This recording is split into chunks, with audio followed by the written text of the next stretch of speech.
잠깐 기도하시겠습니다. 하나님, 오늘도 말씀 앞에 섰습니다.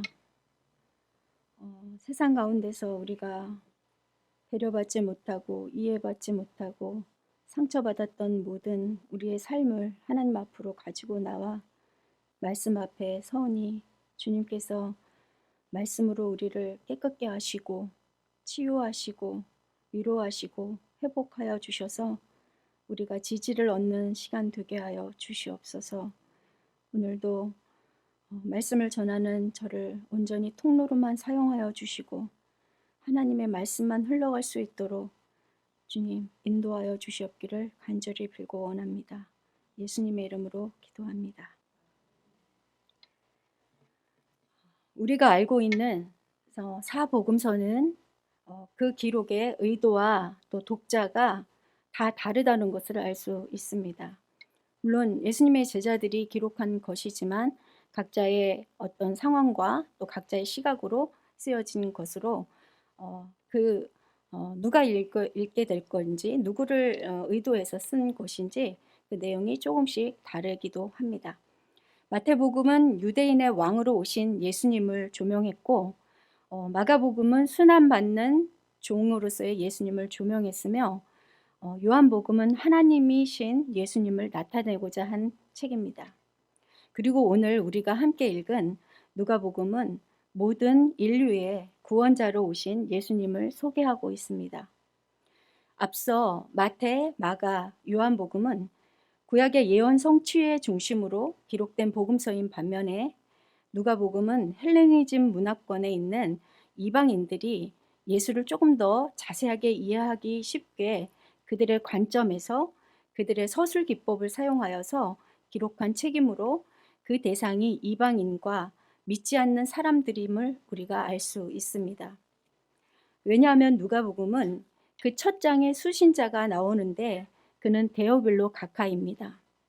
하나님이 기뻐하는 자라는 뜻을 가진 데오빌로는 로마의 관리라는 설도 있지만 이방인들이 예수를 믿게 되면서 그들을 따로 부르는 용어가 없어서 데오빌로라고 이렇게 불렀다는 설도 있습니다. 당시 예수를 믿고 따르는 사람들을 통칭하는 말로 데오빌로라라고 이렇게 주장하는 설도 있습니다. 누가복음의 저자인 누가가 실제하는 데오빌로와 모든 헬라인과 모든 이방인들에게 예수님이 유대인뿐 아니라 인류 구원을 성취하시고 또 부활하신 분임을 자세하게 설명하고자 쓴 의도된 글이 바로 누가복음입니다. 또한 누가복음에는 마태복음과 마가복음에는 나오지 않는 많은 비유 이야기가 나옵니다. 19개 가까이가 다른 복음서에 나와 있지 않은 비유 이야기인데 그 중에 몇 가지만 말씀드리면 사마리아인 이야기, 선한 사마리아인 이야기, 또 탕자 이야기, 또 부자와 거지 나사로 이야기, 삭개오 이야기 등 여기에 등장하는 이야기들의 내용은 가난한 이들과 잃어버린 이방인에 대한 비유적인 비유 이야기임을 알 수 있습니다. 그러므로 누가복음은 이방인들을 위한 복음서이며 또 여성들과 억압받는 이들의 복음서이며 또 가난한 이들을 위한 복음서라고 보아도 무방합니다. 오늘 함께 나눌 성경 본문은 마태복음, 마가복음, 요한복음에는 같이 기록되어 있기도 하지만 베드로가 예수님의 제자로 부름받는 그런 장면인데 다른 복음서에도 나오는 장면이긴 해요.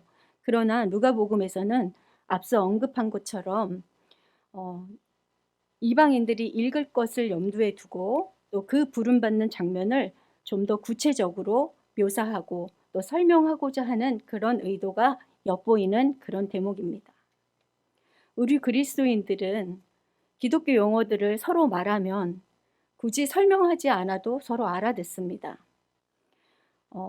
은혜라든지 계시라든지 또 중보라든지 섬김이라든지 헌신 이런 이야기들은 저희끼리 이야기할 때는 다른 설명이 필요 없지요. 그렇지만 믿지 않는 사람들에게 이런 이야기들을 하면 못 알아듣고 또 그 이야기의 뜻이 어떤 건지 잘 모를 수가 있습니다. 그래서 이렇게 베드로가 예수님을 만나서 제자가 되는 그 과정에서 좀 더 그 과정을 또 그것을 합리화시키고 또 베드로가 제자가 되는 그 과정에 있어서 그런 특별한 예수님의 부르심에 대한 이야기를 이방인들에게 잘 설명하고 또 잘 이해시키기 위해서 아마 이렇게 좀 세밀하게 묘사한 것 같습니다. 이렇게 베드로가 예수님의 제자로 부르심을 받는 그 장면을 그물을 버려두고 예수를 따르더라라고 간단하게 기록한 다른 복음서와는 달리 누가복음에서는 세밀하게 묘사하고 있다라고 이해하시면 조금 더 좋겠습니다. 오늘 예수님은 베드로와 그의 친구들을 제자로 부르시는 날입니다. 그런데 이렇게 제자들을 부르시기 전에 사실 예수님은 40일 광야 동안 광야에서 시험을 받으시고 또 그 시험을 마친 후에 세례를 먼저 받으셨습니다. 그리고 세례를 받으신 후에 예수님은 이미 사역을 시작하고 계셨어요.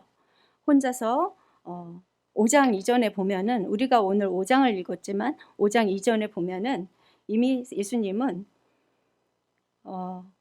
제자 아픈 사람들도 고치시고 또 말씀도 선포하시고 또 많은 여러 군데 다니면서 전도도 하셨습니다.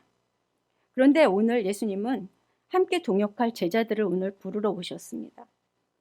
그렇게 하지 않으셔도 예수님은 부족함 없이 혼자서도 충분히 하실 수 있었을 것입니다. 그런데 예수님은 그렇게 하지 않으십니다. 예수님은 부족한 우리를 부르셔서 자신의 사역에 동참시켜 주시고 또 함께 일하고 싶어 하시기 때문입니다. 예수님의 이 모습은 우리에게 연합과 동역의 본을 보여주는 모습입니다. 부름받은 우리들이 가르침과 믿음의 본으로 교회를 잘 섬기고 또 세워가며 또 선교하며 또 연합해야 하는 또 동역해야 하는 그 일을 몸소 보여주신 것입니다.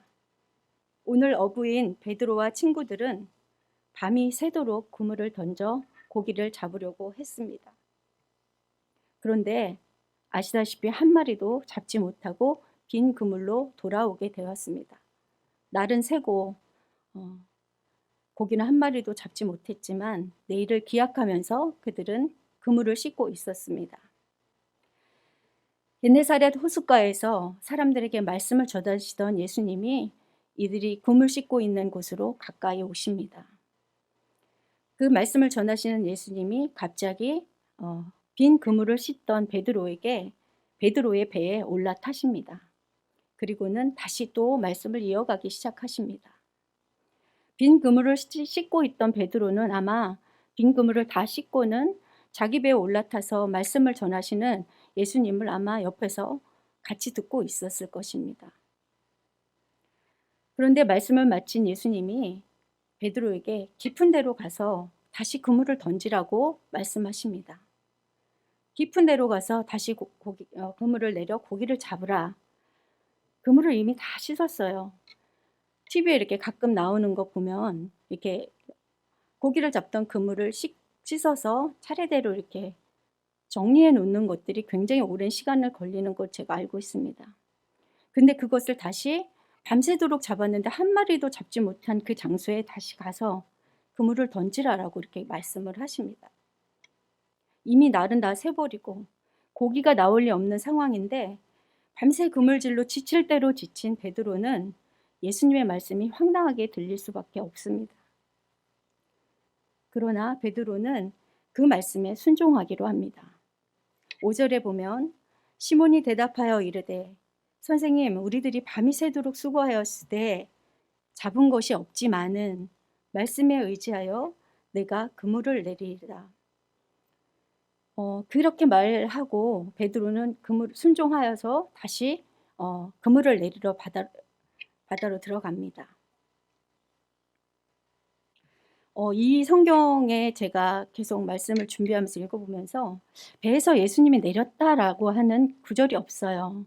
그래서 저는 아마 베드로의 배에 올라타서 말씀을 전하시던 예수님이 깊은 데로 가서 그물을 내리라라고 얘기했을 때 예수님과 함께 떠났다라고 저는 상상을 했습니다.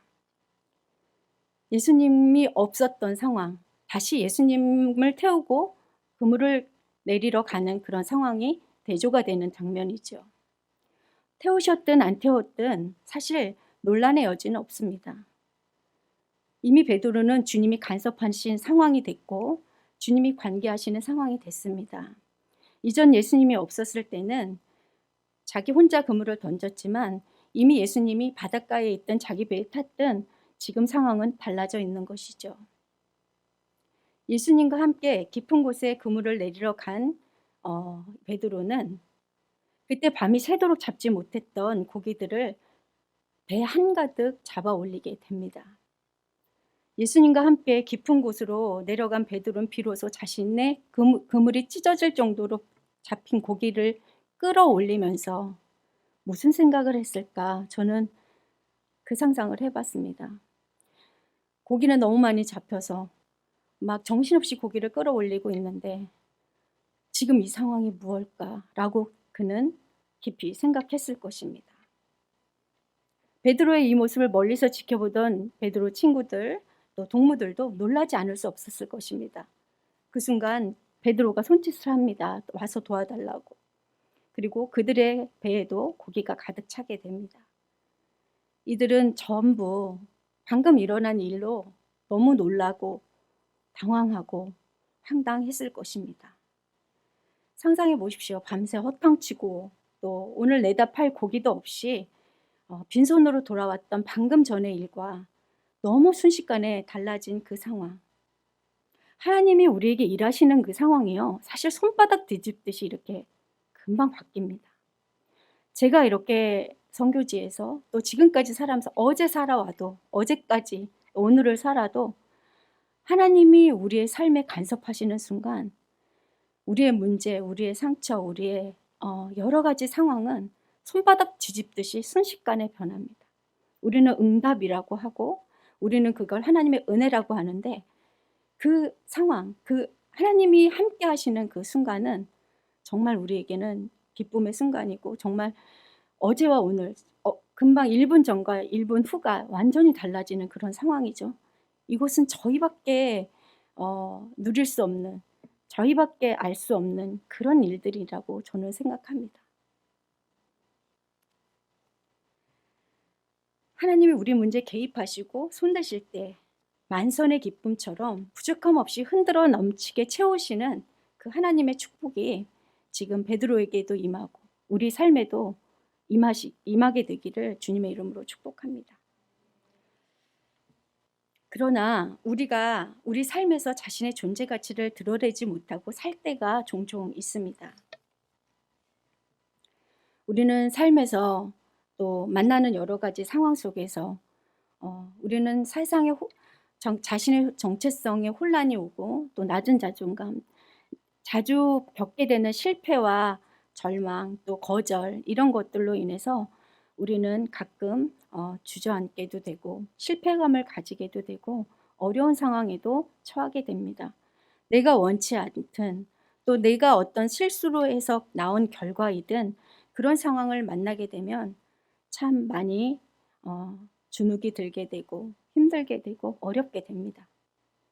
우리는 본래 하나님의 형상으로 존귀하게 지음받았고 또 그 존재 가치는 하나님의 자녀여 왕의 자녀입니다. 그러나 삶의 폭풍과 파도는 우리를 그 실패자로 또 루저로 나약한 인간으로 밀어넣어 빈 배로 돌아오게 하곤 합니다. 그 시간들이 길어지고 또 그 시간들이 반복되어지면 어느 순간 삶은 허무해지고 또 일어설 힘도 없는 소망 없이 몇 번 시도했지만 그것이 계속 자들되면 더 이상 시도도 하고 싶지 않는 그런 상황 가운데 처해 있을 때가 있지요. 그러나 그 깊고 어두운 깊은 곳에 예수님이 찾아오시면 만선의 기쁨을 안듯 자신의 존재 가치와 정체성을 회복할 수 있게 됩니다. 우리 삶에 예수님이 오셔야 비로소 꽉 채워지는, 비로소 빈 공간이 없이 온전해지기 때문입니다. 그 순간 문제가 해결되고 어제와 오늘이 다르듯이 1분 전과 1분 후가 다르듯이 그 문제는 순식간에 사라지고 모든 것이 완전해지는 기쁨 가운데 우리가 옮겨지는 그런 상황을 경험하게 되는 것이죠. 우리 내면의 깊은 곳이 어디일까요? 우리가 삶을 살아가면서 우리 내면의 깊은 곳을 만나는 때는 언제일까요? 자신의 실패와 자신의 부족함이 그대로 보여지는 곳, 또 자신의 능력으로는 해결할 수 없는 그런 무능의 범주가 우리의 가장 깊은 곳이 아닐까요? 그 우리 내면의 깊은 곳은 공허하고 절망적이며 고독하지만 그곳은 예수님이 찾아오기 가장 적절한 곳입니다. 예수님을 만나기 가장 적절한 순간입니다. 깊은 물에는 고기가 잡히지 않는 어두운 곳입니다. 소망도 없어 보입니다. 희망도 없어 보입니다. 그러나 예수님은 그 깊은 곳으로 가자 하십니다.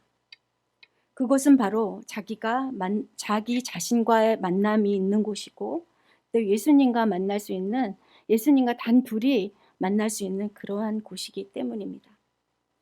바다 한가운데 적막하고 소망이 없는 곳, 광야와도 같은 바다 깊은 곳, 그곳은 바로 나는 내가 누구이며 어디서 왔고 어디로 가야 하는지를 사유하게 되며 또 그 존재의 이유를 물을 수 있는 곳이고, 또 그 물음에 유일하게 답하실 수 있는 예수님을 만날 수 있는 자리입니다.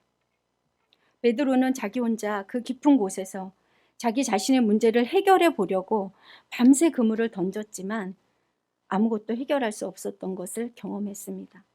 그러나 그 상황은 바뀌고 예수님과 동행하는 그 깊은 곳은 완전히 다르고 또 완전히 변화된, 또 혼자 있지 않고 혼자서 문제를 해결하는 것이 아니라 예수님께 그 문제를 전가하고 예수님이 그 문제를 받으셨을 때 그 상황은 완전히 바뀔 수 있는 것이죠.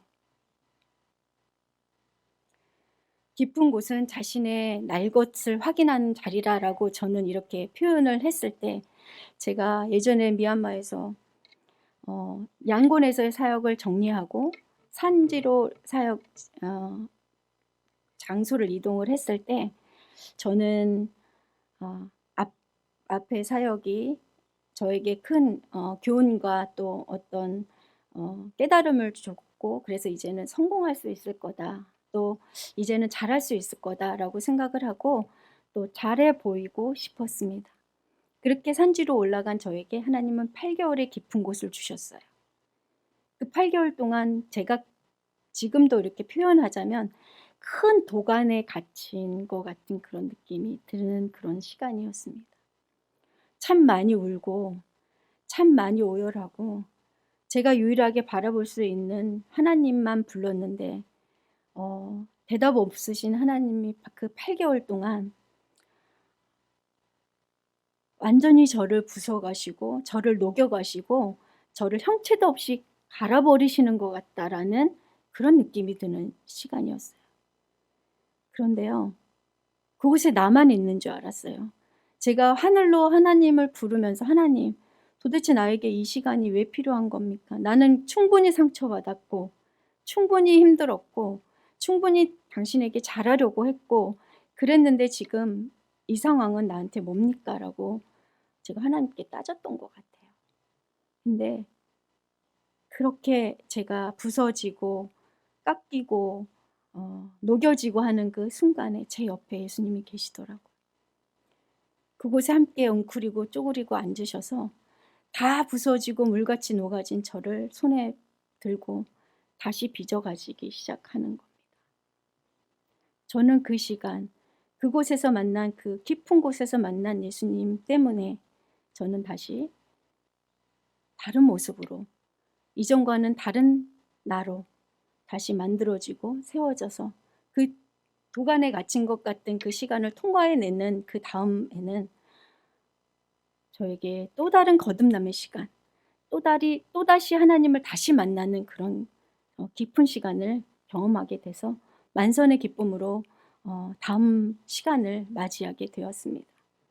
그 시간이 저에게 없었다면 저는 제 가치를 깰 수도 없었고 제 철학을 깰 수도 없었고 제 신학을 깰 수도 없었고 제가 가지고 있는 바꿀 수 없는 그런 율법과도 같은 전통을 깰 수도 없었고 그 모든 것들이 그 안에서 깨지면서 저는 비로소 자유함을 갖게 됐습니다. 온전히 하나님 안에서 주님과 내가 손잡고 온전하게 자유함을 얻는 그런 시간을 내게 허락해 주시면서 모든 것이 다 깨지고 모든 것이 다 벗겨진 진짜 저의 날 것을 만나는 진짜 다 벗고 나오는 그런 시간을 경험하면서 아, 너무 감사하다. 이 시간이 나에게 없었으면 나는 지금의 내 생각, 지금의 내 모습이 없었겠구나라는 그런 고백을 하게 되었습니다. 그래서 깊은 곳을 만나는 것은 우리에게 축복이라고 생각합니다.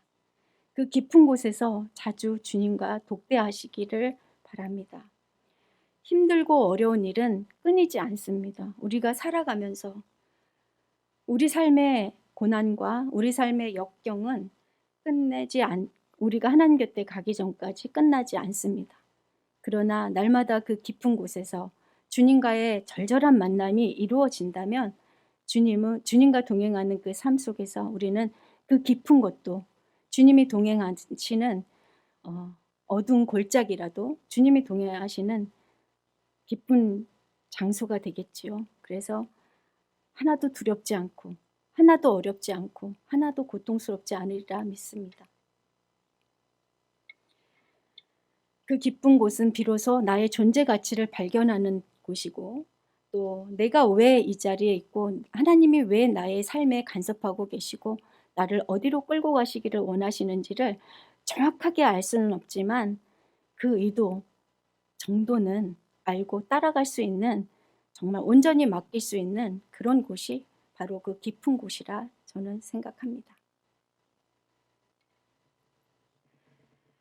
그렇게 밤새도록 그물을 던진 베드로는 자신의 전문 분야도 아닌 목수이신 예수님이 깊은 데로 가서 그물을 던지라라고 말하는 그 순간 순종했기 때문에 그에게는 다른 만선의 기쁨을 경험할 수 있고 또 만날 수 있었습니다. 여기에 말씀에 의지하여라는 대목이 나옵니다. 말씀이신 예수님을 의지했다라는 뜻입니다. 순종했다라는 의미도 있지만 그 예수님을 의지했다라는 말씀이신 예수님을 의지했다는 뜻이고 그분에게 자신의 결정권을 맡겼다라는 의미입니다. 이것을 예수님은 귀하게 보신 것이죠. 말씀에 의지하여 사는 삶이 저와 여러분 안에 온전히 이루어져서 날마다 예수님이 역사하시고 날마다 예수님이 동행하시는 그런 삶이 되시기를 주님의 이름으로 축복합니다. 또한 그는 베드로의 이 오늘의 장면을 보면 베드로의 성품을 우리가 잠시 이렇게 엿볼 수 있습니다. 그는 겸손함과 타인을 향한 배려가 있는 사람이었다라고 느낄 수 있습니다. 베드로의 성품은 그의 성품은 예수님이 일하시기에 참 좋은 성품이었던 것이죠. 베드로는 자기는 어부예요. 근데 예수님은 목수예요. 참 말씀을 잘 전하시는 분, 이분은 도대체 누구지? 그렇게 감탄하면서 말씀을 듣고 있다가 갑자기 자기에게 깊은 데 가서 그물을 내리라라고 얘기를 하십니다. 여러분 같으면 어떠시겠어요? 아니 이 양반이? 이 말이 저절로 나오겠죠. 뭘 안다고.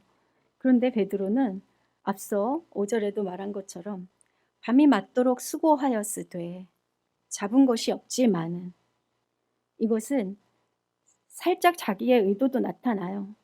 내가 잘 안다. 이쪽으로는 내가 전문가다. 그렇게 밤이 새도록 노력했다. 그런데 결과물이 안 좋았잖아요. 그러니까 이런 상황을 베드로는 받아들일 줄 아는 사람이었습니다. 자신의 부족함, 자신의 연약함, 자신이 남보다 남을 낮게 여기는 그런 사람인 것이 엿보이는 그런 대목입니다. 그래서 베드로는 내가 전문가인데 내가 그렇게 열심히 해봤는데 안 되지만 그래도 너 말을 내가 존중하고 내가 가서 그물 한번 다시 내려볼게. 이런 의도이거든요. 그렇게 받아들이고 남의 의견을 존중하고 또 그 말을 들어줬을 때 베드로에게는 다른 축복이 임하게 된 것입니다. 베드로는 자신의 삶을 내어드려 예수님이 드러나게 되는 통로가 되었고, 예수님은 우리의 삶 속에서도 그렇게 되기를 원하십니다.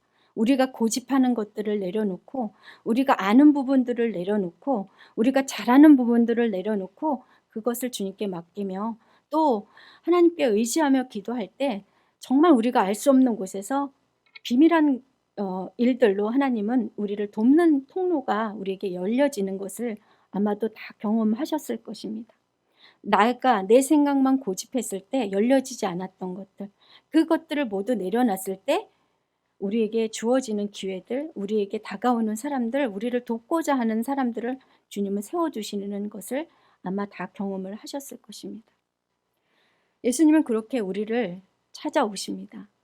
소망 없이 애쓰는 우리의 삶에 우리를 통해 일하시고 싶어 하시고, 또 우리를 통과하여서 우리를 존귀하게 하시며, 또 우리의 존재 가치를 회복하게 하시고 싶으셔서, 또 궁극적으로는 우리 안에 있는 하나님의 형상을 회복해 주시는 그런 그런 의도를 가지고 우리에게 다가오십니다. 하나님은 우리가 너는 복의 근원이 될지어다, 너로 인해 나라와 민족이 복을 받는다라는 말씀을 믿고 하나님의 자녀로 살아가려고 노력하는 우리에게, 우리뿐만이 아니라 우리를 축복의 통로로 삼으셔서 그 축복이 우리를 통해서 세상을 향해 흘러가도록 우리를 사용하여 주십니다. 베드로 하나로 주변 사람들을, 동료들까지 만선의 기쁨을 맛보고 또 예수의 제자로 부름받는 영광까지 누리게 된 것처럼, 우리가 하나님께 받은 축복을 이웃과 주변과 나눌 때 그 축복은 배가 되어 흘러갈 것입니다. 그 축복과 함께 예수님이 전달되어지고 예수를 주로 고백하는 많은 영혼들이 생겨날 것을 믿어 의심치 않습니다. 마지막으로 베드로는 자기 성찰과 회개의 사람이었습니다. 우리가 오늘 말씀 8절에 보면 의아한 베드로의 행동을 볼 수 있습니다. 시몬 베드로가 이를 보고 예수의 무릎 아래 엎드려 이르되 주여 나를 떠나소서, 나는 죄인이로소이다. 왜 베드로는 자신이 죄인임을 고백했을까요? 만선의 기쁨을 안고 그 예수님의 말씀에 순종하여서 깊은 곳에 가서 그물을 내려서 고기를 한가득 잡았어요. 기뻐하고 예수님 대단하십니다 이렇게 말해도 무방한데, 갑자기 그 예수님 앞에 엎드려서 나는 죄인입니다, 예수님 날 떠나세요 이렇게 말하고 있습니다. 베드로는 영적으로 굉장히 민감한 사람이었습니다. 자신이 예수님을 발견하지 못한 부족함을 아는 사람이고, 또 그 예수님 앞에 설 수 없는 죄인임을 스스로 아는 사람이었기 때문입니다. 앞서 깊은 곳에 그물을 내라고 말씀하셨을 때까지도 선생이여 라고 이야기했던 베드로는 그 만선의 기쁨을 안고 돌아오면서 기쁨뿐만이 아니라 마음 한 곳에서 내가 주님을 알아보지 못했다, 나의 부족함, 왜 주님을 내가 몰랐지 하는 그런 마음이 자신을 자책했을 수도 있습니다. 그러고 주여라고 호칭을 바꿔 부르게 되지요. 자신을 돌아보고 자신을 성찰할 줄 아는 영적인 사람이 바로 베드로입니다.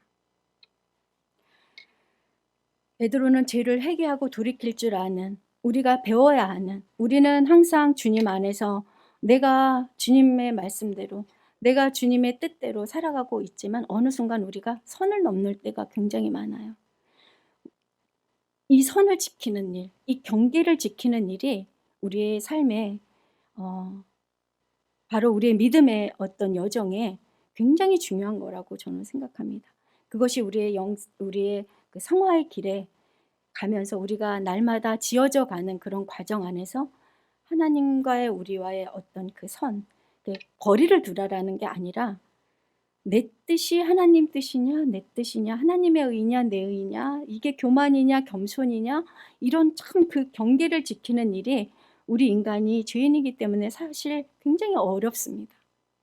그것을 계속해서 나를 돌아보고 나를 말씀 앞에서 세워보고 나를 점검해 가지 않으면 그 선을 넘는 건 순식간이더라고요. 저를 보면 알아요. 그래서 우리가 주님 앞에서 경계를 지키고 선을 지키는 일, 그것은 바로 자신의 영성이거든요. 늘 자신을 점검해 가고 늘 자신을 말씀 앞에 세워보면서 나는 오늘 하나님의 그 경계를 넘지 않았나, 어느 순간 내가 하나님보다 내 의가 높진 않았나 라고 점검해 보는 것들. 베드로는 그런 영성이 있는 사람이었습니다. 우리는 십자가에서 우리 죄를 단번에 해결받은 죄사함을 입은 자들이지만 이전에 죄인 되었을 때를 잊지 말아야 합니다. 늘 자기 자리를 점검하고 또 죄의 모양을 하진 않고 있는지, 하고 있진 않은지, 또 치우치지는 않은지 그런 것들을 점검해서 중심을 잡고 분별력을 가지는 그런 영성을, 그런 힘을 늘 말씀 안에서 세워가야 되는 것임을 깨닫습니다. 말씀 앞에서 자기 성찰을 놓치는 순간 우리 안에 죄와 교만이 들어오기 마련입니다. 그렇기 때문에 항상 떨리는 마음으로 성화를 이뤄 구원을 이루라라고 말한 것처럼 우리는 항상 말씀 앞에서 떨리는 마음으로 말씀을 대하고 그 말씀에 나를 비춰봐야 하는 그런 일들이 우리 삶에서 날마다 있기를 바랍니다. 고린도전서 10장 12절에 보면 그런즉 선줄로 생각하는 자는 넘어질까 조심하라라고 나와 있습니다. 늘 자신의 자리를 돌아보고 자신이 어느 순간 하나님의 의를 버렸는지 또 자신의 의가 선을 넘진 않았는지 세상 풍조나 죄의 길에 들어서진 않았는지 늘 자신을 경계하고 돌아보아야 할 것입니다. 오늘도 주님과 가까워지는 성화의 길을 걸어가고자 하는 저와 여러분의 삶이 떨림과 진지함으로 구원을 이뤄가는 길에 한 발짝 더 나아가기를 주님의 이름으로 축복합니다. 이렇게 극적으로 예수님의 제자가 된 베드로는 예수님의 제자로 살아가는 동안 성공하진 않았어요. 날마다 믿음의 연단을 받고 날마다 넘어짐의 경험을 합니다. 예수님을 따라다니면서 예수님이 십자가를 지시겠다. 나는 죽을 거고 3일 만에 다시 살아날 거야. 그 귀한 어떤 예수님의 사역을 얘기하는 그 순간에 베드로는 죽으면 안 됩니다라고 예수님의 앞을 막아섭니다.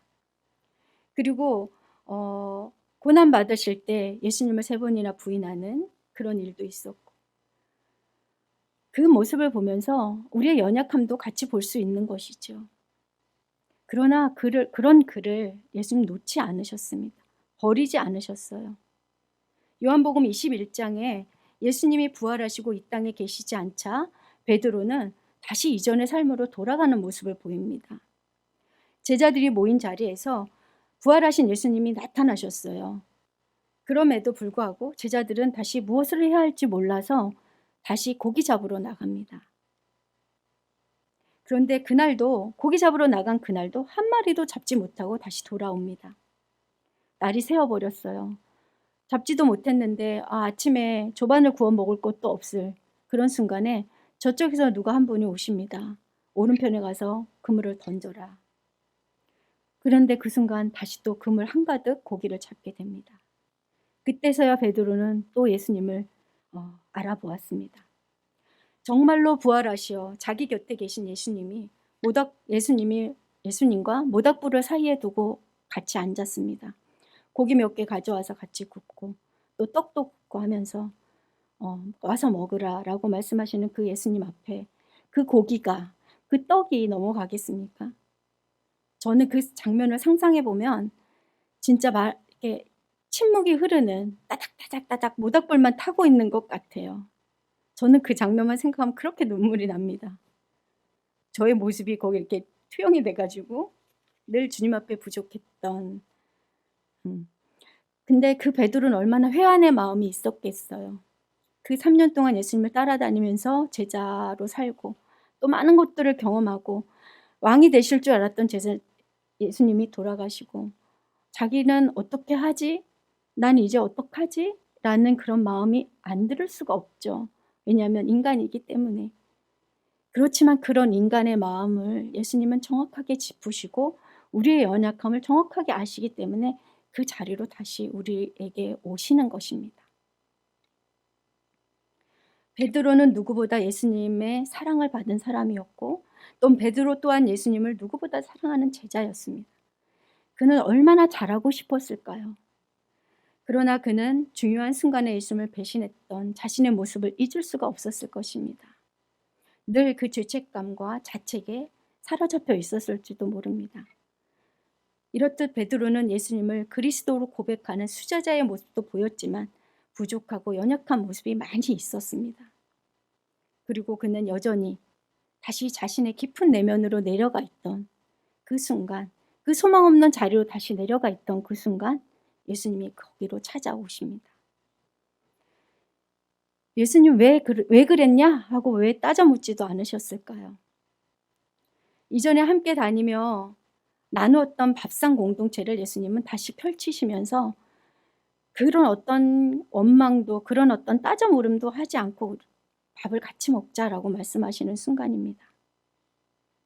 그거는 바로 예수님이 우리의 영과 육과 혼의 모든 것이 되어주시는, 정말 우리의 필요, 우리의 부족, 우리의 어떤 미래, 또 우리의 양식, 우리의 생명까지 되어주시는 그런 예수님의 모습을 볼 수 있습니다. 그리고는 베드로에게 다시 묻습니다. 나를 사랑하는지. 예수님의 3번에 걸친 물음에 베드로의 3번에 걸친 대답으로 예수님께 자신의 사랑을 고백합니다. 그 순간 베드로의 내면에는 치유가 일어났을 것입니다. 아, 정말 내가 예수님을 사랑하고 있구나. 그리고 예수님도 나를 사랑하는 것이 변치 않았구나. 그 순간 자존감이 떨어지고 다시 절망의 자리로 돌아갈 뻔했던 베드로에게는 힘과 용기와 또 치유와 회복과 위로가 생겼을 것입니다.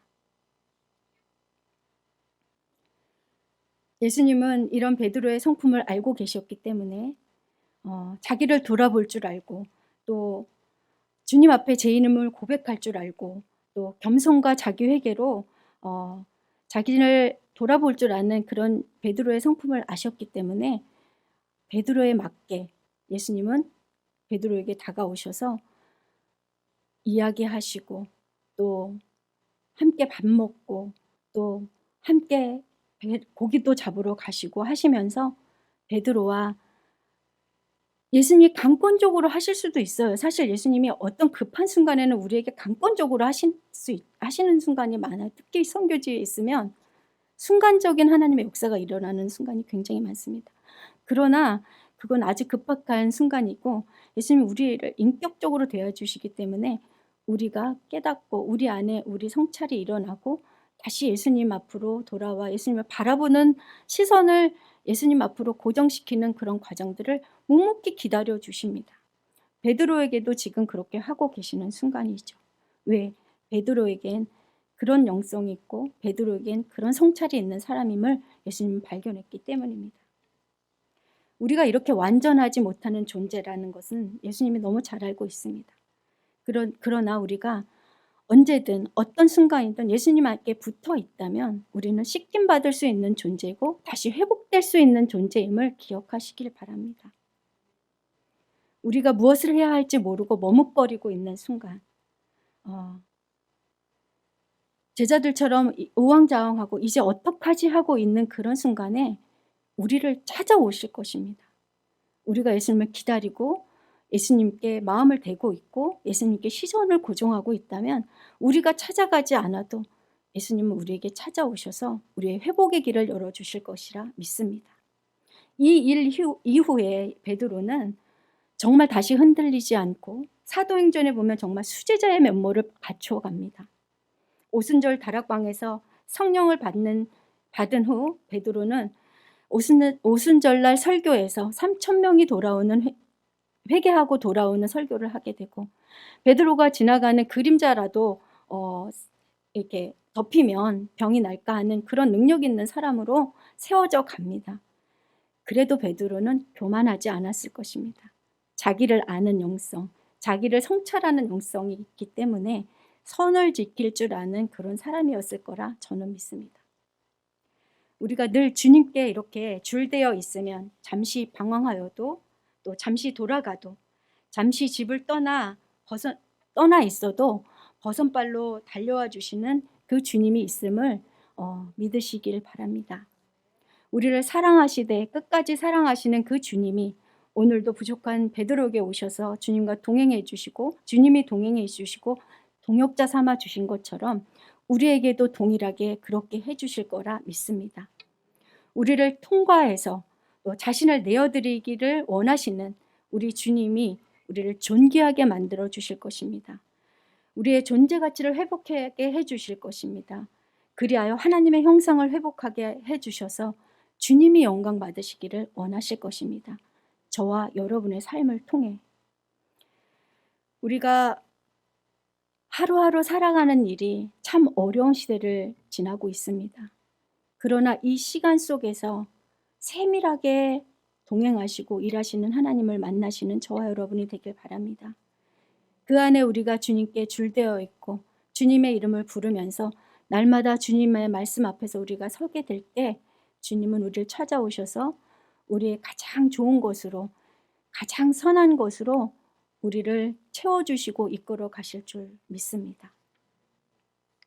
그리하여 날마다 넉넉히 이기고 또 날마다 넉넉히 승리하는 저와 여러분이 삶이 되기를 주님의 이름으로 축복합니다. 기도하시겠습니다. 한없이 부족하기만 한 우리에게 직접 찾아오셔서 우리를 제자 삼아 주시고 우리를 주님의 일에 동참시켜 주셔서 감사합니다. 우리 삶을 통해 하나님이 드러나게 하셔서 영광 받으시길 원하며 주님의 자녀답게 살아갈 수 있도록 오늘도 우리를 깨끗게 하시고 우리 내면 깊은 곳에서 날마다 주님과 대면하는 성찰이 있는 삶으로 살아내게 축복하여 주시옵소서. 예수님의 이름으로 기도합니다.